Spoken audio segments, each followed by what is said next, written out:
In the wake of the BBC trying to appease the radical elements of Islam in our country by refusing to refer to Hamas as terrorists, those same radical elements have splashed red paint all over the BBC's beautiful porch.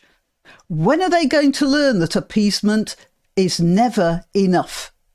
And anyway, in my opinion, a more appropriate colour for the BBC should be yellow.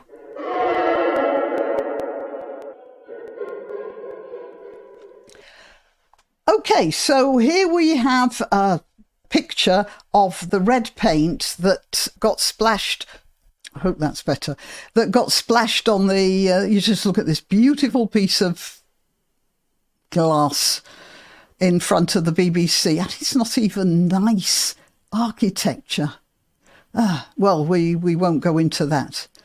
Video footage shared by journalist Victoria Derbyshire shows the building had been vandalised overnight.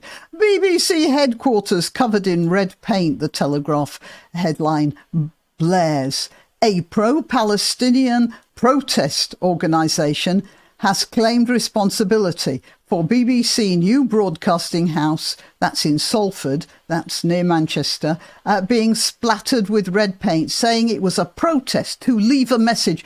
Oh yeah, these guys are always leaving messages, aren't they, over coverage of events in Israel and Gaza. So despite the fact that the BBC have refused to call baby murderers terrorists, it's still not good enough, because it will never be good enough when fanatics are being fanatics. Nothing less than complete commitment and complete use of their vocabulary and references will be at all acceptable. The group tweeted, "Spreading the occupation's lies and manufacturing consent for Israel's war crimes means that you have Palestinian blood on your hands. Shut the BBC down." Goodness me, I'm in agreement with a bunch of Islamist fanatics. And I'm interrupting myself to remind you, Granniopteryx, YouTube, Rumble, BitChute and Minds, also Twitter and Gab, all the links in the description, including donation sites. But the best thing you can do for this channel is just to like that video and share it. Okay, back to the appeasers. So these guys, they want the BBC shut down because they are reporting on the Hamas war crimes that are going on right now. And in a separate tweet on Saturday afternoon, they said Palestine actions spray the BBC in blood red paint, symbolising their complicity in Israel's genocide of the Palestinian people through biased reporting. There is absolutely nothing the BBC could say that would satisfy them, short of course, total submission. Now, where have we heard that word before? But the BBC have been doing this for years. It's not just a matter of not calling the Hamas the terrorists they are, the cockroaches they are. I don't know what word is low enough to describe the sort of quality of their souls. No, the BBC have been, as I've said in previous videos, lying about the situation in Israel. They have frequently, I've seen it myself when the whole video has come out elsewhere, cropped the video to make it look like the Israelis were being the aggressors when it was precisely the other way around. All sorts of things. And that's only because they want their reporters to be safe in Hamas territory, so they can get their stories. And obviously Hamas and other Muslim areas of that sort, they don't like being shown for what they are. And the BBC has been only too ready to comply because they know they can stand in Tel Aviv and talk about how terrible the Israelis are, how badly they're behaving, and then they could put their microphones down and go back to their plush hotels and then go out to a local restaurant and have their falafel or whatever. And nothing will happen to them. They try criticising Hamas when they're in Gaza, and they'd be lucky to get away with their lives, never mind having a falafel with the locals later on.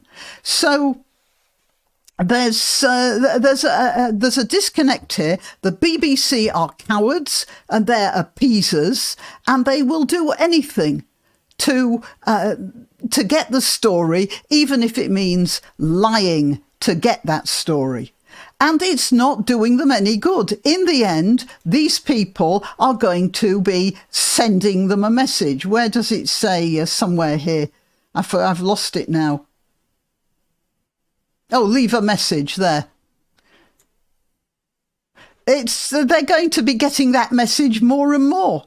And it starts off in Gaza, and then it'll go bit by bit until it's right here in this country. And every time there'll be a rationalisation for giving way to this sort of fanaticism. Right, so that's BBC cowardice. Now let's get on to a little bit of wider cowardice, and that's from just a minute. There's going to be a break here. Sorry about that. I accidentally closed down the screen recording. Okay, let's get back to the other bit of cowardice pointed out by Laurence Fox. God bless him for calling us out collectively. And that's the problem. It is us collectively. If Britain really believed in itself and its values, upon hearing that Jewish schools were staying closed today for fear of Jewish children's safety, apparently with it being Friday, that as of this video, I'm making this video on Saturday morning, but Friday is the Muslim day for prayer. And a lot of Jewish schools were warned that, a lot of Muslims come out of mosques angry. That's one of the things that I find most disturbing about Islam's behaviour. People come out of mosques in a state of foaming hatred, not filled with peace and love of God, but furious because of the way their imams are talking to them. So they were worried that people would come out of mosques on Friday and go and trash some Jewish schools. And the schools were staying closed in some parts of London for fear of Jewish children's safety. Our Prime Minister, what he's saying is our Prime Minister should have deployed a show of force on the streets of London. Yeah, he should have had all the police out around the Jewish schools, the likes of which we've never seen, to remind those who threaten and intimidate that Britain stands against terror and everything terrorists stand for. But Britain is afraid to call them terrorists, or at least the national mouthpiece of Britain is afraid to call them terrorists. But instead, we've shown the world we're too scared to stand up to nihilistic bullies, whilst further emboldening them. Yeah, and every inch you give way, they will take a yard. I'm old-fashioned enough not to be using metric there. While further emboldening them and diminishing ourselves to a petrified society of appeasers. Yeah, he uses that word as well. And appeasement never works. Frightened to speak our minds or stand united against evil. At some point, we're going to have to take Britain's side. And it's not a question of taking the side of some Jewish school children, because, well, as it's frequently been said, it starts with Jews, but it never ends there. And British society has to just decide, right, we're not going to throw the Jews under the bus. We are going to stand our ground here, because later on, we're going to be standing our ground just a bit further back. Okay. Till next time. Why not treat yourself or a favoured relative or friend to these magnificent examples of merch? The mugs and t-shirts come in the granniopteryx design or Grambo with a firearm or the more deadly knitting needles. Go to www.granniopteryx.com and whatever platform you're watching this on, please click like, subscribe and share.